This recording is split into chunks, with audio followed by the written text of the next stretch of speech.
So love is an interesting word.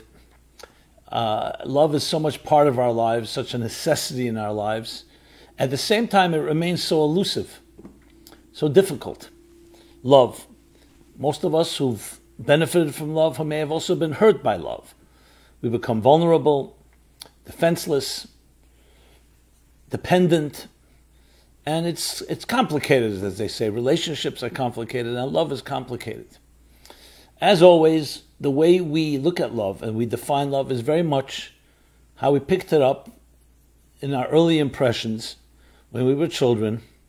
In our parents' home, we saw how they loved each other or didn't love each other, or loved each other in distorted fashions. And that shaped our attitude, perspective. Then, of course, there are things we pick up from friends, our education system, the media. So it just convolutes matters, because if someone were to ask you, give me the perfect definition of love, what would you say? Where do we even get a perfect definition? It's so subjective. It's so much part of the human experience. Every one of us experiences it differently. And there are times that it can be beautiful, there are times it can be very painful and even ugly. You see people fall in love, can't be without each other. 2 years later, they're in the ugly divorce court. They hate each other, worse than any two enemies. So were they delusional? What is this thing called love? And it is a good way to contextualize it when you speak about selfish and selfless. I remember when I read The Selfish Gene by Richard Dawkins, one of our resident radical atheists. The selfish gene, where the case is made that everything about existence is selfish. And that's why even the gene itself, it's not even a choice. Because survival of the fittest is the cardinal rule that defines everything. And survival of the fittest, survival by definition, means selfish. There'll be competing forces for resources, for mates, for mating. And therefore, by definition, everybody is out for themselves. And love is no different.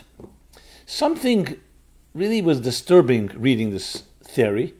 And of course, it's the most prevalent one in the Western world for sure, where you read everything, even nobility, even altruism, kindness, all part of nature's way of being selfish.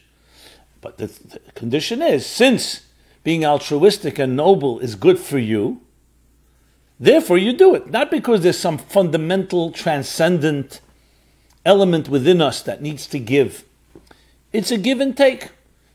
It's good for the healthy organism, to have a community, to have others to rely on. For example, when you need to go to war with your competitors, it's good to have allies. So your allies should not be confused with true love and true care. It's selfish. But at this point, selfishness serves selflessness, or giving and communion with others serves your selfish needs. It didn't resonate with me, not because I don't like the idea of everyone just being selfish. I don't know, it just did not feel right.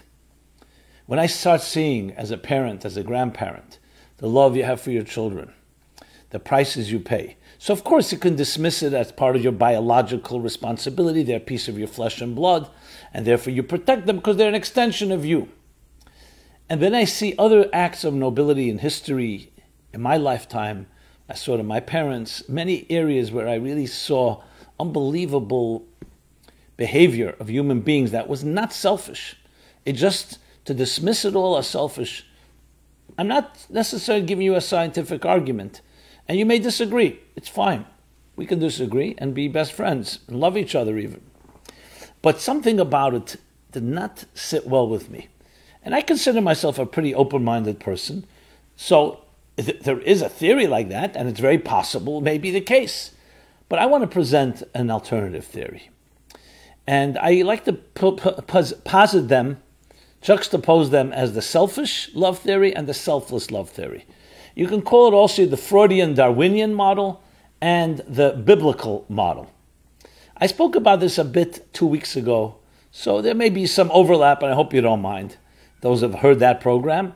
And if you and regardless, it's always good to refresh and look at these things because they're so fundamental. Because it's not a small matter. It touches upon the core of who we are.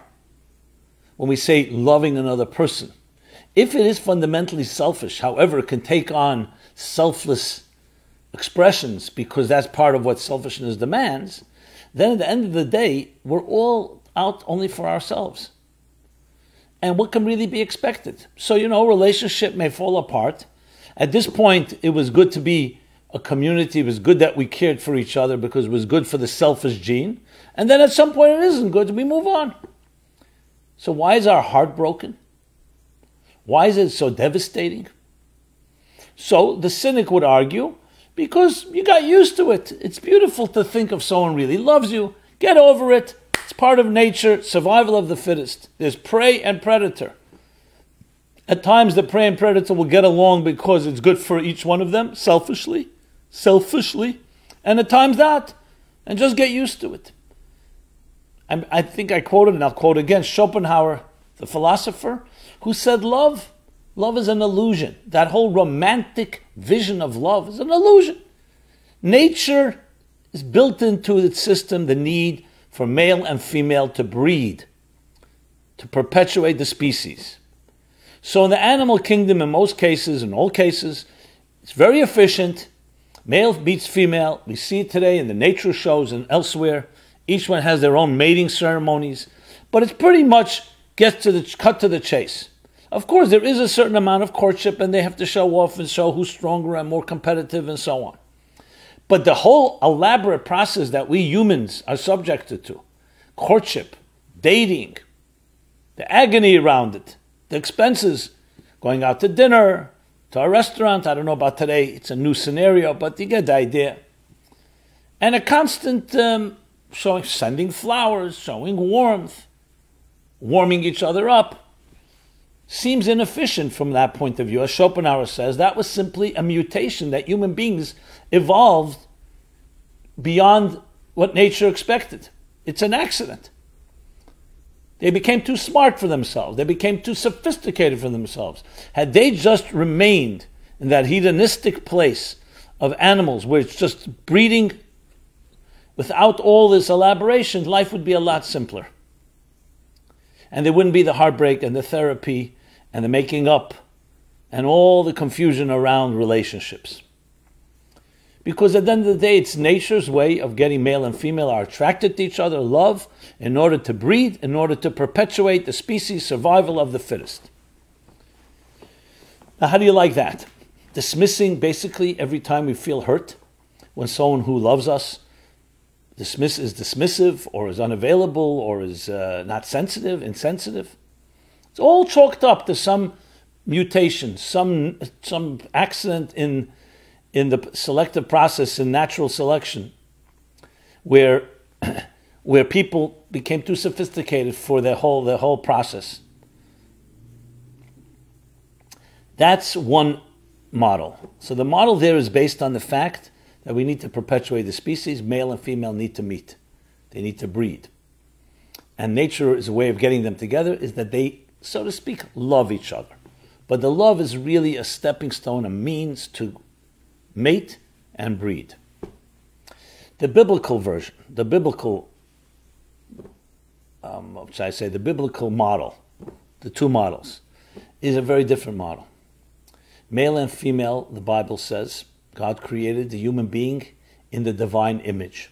That's the first opening sentence. We'll talk about divine image in a moment. Then they were one, like an androgynous creature, male and female, he created them. They were then split into two, male, female, and that is why they're drawn to each other, to reunite with their original structure, to become one flesh, full and complete, and reunited with the divine image in which they were created. Essentially the concept of a soulmate. Why a soulmate? Not just two people who it's convenient for them to get together. They like each other. They're attracted to each other. Not at all anything to do with perpetuating the species. That's not even mentioned. Until later, where it says, and God blessed this couple, Adam and Eve, to bear children. That's a result, not a cause of their love. So their love is based on actual, not a means to an end. It's not to trick them to mate. It's actually fulfilling the essence of what a human being is, and it's one word: transcendence. Transcendence is the opposite of selfish. Selfish means it's for me. Yes, I may do something for another, but it's also, at the end of the day, for some gain that I have. Transcendence means, actually, you're looking to the other, the man to the woman, or woman to man, to find something you don't have. Not more of you, but going beyond yourself, finding someone that complements you, that helps you experience a new perspective, another viewpoint, transcendent, beyond yourself, in order to become far greater than yourself, back to the divine image. What's the divine image? There are many ways to explain it. Let's put it into simple English. A higher spiritual vision. The soul is essentially a spiritual energy within you that defines who you truly are and what your mission in life is. A soulmate is a second part to that. Each are self-contained, but to fully, really experience that calling and mission in life, you find your mate, and together you are able to create the divine image, the divine mission for which each of you is sent, and how you also complement each other. Without any one of them being compromised. Complete harmony, complete synergy. So essentially the driving force of love then is transcendence. It's to reach beyond yourself. It's to reach a higher state of unity. Unity. And the deepest unity comes through diversity. The diversity of the two. Which is why it was split in the first place. Then, the Bible story, God blessed them, joined together in a sacred union like that, and I will bless you with children. Because such unity, such transcendence deserves to perpetuate, deserves to live on. So eternity, which is the ability to bear children, and children who will bear children, ad infinitum, is an outgrowth. It's a result of this transcendent unity. There you have two models. Very different than the first model, which I always call the Darwinian Freudian model. And this is the biblical model. As I said earlier, I'm not going into a scientific case now, which one is the right one, which is the wrong one. Let everyone choose that which resonates with them. Can you even prove which one is right? To me, the best proof of all proofs is experiential proof. Real life experience. When I see a couple, when I see two people in love, and you see the prices they pay, besides the beauty in the love, but the prices, I mean the readiness to go beyond themselves, it's just awesome. And you look at it and you say, wow, that sounds like a true love. A love that will last through everything, will endure any challenge, any setback, any betrayal, any violation. Not because they are codependents or because they're pleasers or because they're unhealthy and dysfunctional. On the contrary, because they don't allow their ego and sense of self to get in the way. Recognizing there's a higher force. There's a higher hovering transcendent energy that is greater than the sum of the parts. The other model can allow for a relationship, but it's inevitable that it's going to clash. Because at the end of the day, if I'm not getting my needs met, and at the end of the day, if something is not working the way I want it to work, then it's not unconditional love. It's conditional love. It's conditional love because this mate will help me perpetuate a species. This mate is the best partner to create a powerful offspring, and so on, and all the other elements. So this mate is great for nurturing. The idea of two human beings experiencing something that is transcendent beyond them. And what happens once you get beyond the mating season, meaning beyond mating age? Two people are beyond having children. They're beyond that age. What happens then? Does the love disappear? In the first model, it should be gone, because now the man should look for somewhere else to plant his seeds. And the woman, okay, she's the one that most cases, except for horsefish, is the one that carries, may just have to wither away and not expect any love because she's incapable of bearing children. That's the first model. The second model, what are you talking about? The love only grows. The transcendence only grows. Children and offspring, species, perpetuation of the species is an outgrowth, a product. There comes a time where that product, we've reached a place where that's not possible anymore. Fertility is not there. But that doesn't take away from the spirit of the human being to celebrate each other's lives. And not just as companions, as seeking a vision, something greater than who you are. If you can find transcendence in your marriage, in your love, then you should be a very happy person. Many of us don't necessarily find it in our relationships, so we seek elsewhere. So the selfless love, and I should qualify, when I say selfless, does not mean you're giving up everything and I'm just going to pay a price and surrender and sacrifice myself. No, sacrifice is not a good word. Your transcendence is not sacrifice. When you give up your selfish interests in order to gain some greater truth, is that a sacrifice? Or that's becoming greater? You become a greater person. Now, you're not giving up, you're not annihilating or obliterating yourself in the name of someone else. No. It's actually becoming greater. You are allowing yourself to become greater than you would have initially been. Because as great as you are, you're only as great as your skills, as your talents, as your intelligence. When you introduce another person in your life and you love them, you get a perspective that may not be your own. They may even challenge your perspective. It may not always be comfortable because you're not always getting your way, but is that a sacrifice? No, on the contrary, what you're learning is a new approach to things, a new way of looking at things. That's what healthy love is. So those that want to live a life, I am right all the time, everything is about me, everything orbits around me, even my partner, even the person that I officially love, then essentially you have written your own script. Like the guy that goes on a date, he talks about himself for 2 hours, and then he turns to the girl, the woman, he says to her, okay, enough about me. Now what do you think about me? Basically 2 stages of narcissism. One is, first you talk about yourself, and now you're benevolent enough to say to the other, now what do you think about me? And you think that you're being giving. Not even considering that maybe the woman has something to say on her own. It's not about you. Not everything orbits around you. Is that a sacrifice? For those that feel that's a sacrifice, to not being able to have a communication and a relationship, to listen to another, and sometimes even recognize that you learned something that you didn't know. If people see that as a sacrifice, I feel bad for them, because that's the ultimate power of relationships, communication. We learn from each other. We grow through each other. We grow to places that I could never grow with on my own. That's the whole point of it. That you see another person, your care, your concern, your sensitivity, your empathy. Even especially in a case where the person may not, you and them are not wired the same way, that you perhaps would not be bothered by what your partner, the person you love, is bothered by. But recognizing that someone can be bothered by something else and being sensitive to it makes you a greater person. Love is the ability to reach places that we can never reach on our own.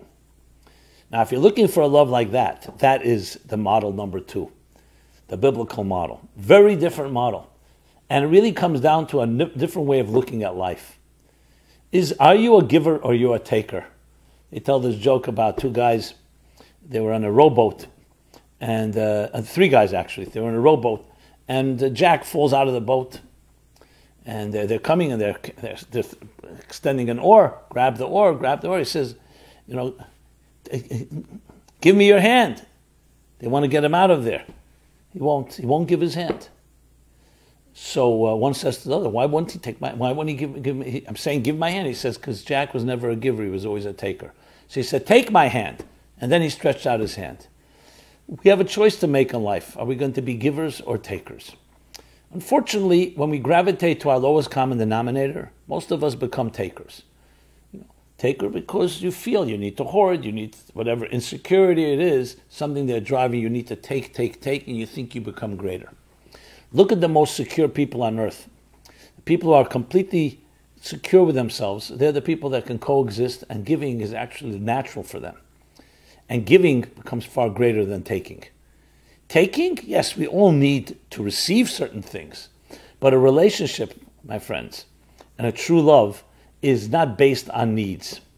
You get your needs met, but that's not the same as saying that the relationship is based on needs. The relationship is based on transcendence, on reaching a greater spiritual place, a greater awareness, a greater higher consciousness, a deeper place in your own psyche and your own being. And then, not only are your needs met, they're met far greater when your whole life is focused on, am I getting my needs met today or tomorrow? So, if you try to think about any relationship you have, and look at it, and try to introduce something where you're giving. Not conditional, I'll give you if you give me. You're giving, you initiate. There are three types of love. There's a love where the person who you love asks you to do something, you do it even if it's inconvenient. There's a deeper love that even if they don't ask you, but they allude, you also do it. And the third type of love, which is the deepest, the one I'm speaking about here, ultimately, is you don't even wait for them to ask you or to allude to it. You anticipate, what would my beloved enjoy? What would that person like? And without them expecting it, you give it to them. That is the deepest level of love, because you're reaching outside of yourself, going beyond. It's not based on expectation, on reciprocity, or any other conditional elements. Try it out, and you'll discover something that is really magical. I believe that all of us identify with that love. It just, we don't see it much. We don't see it in the media. We don't see it in our role models. And therefore, what we do see is the other version, and that's what we gravitate to.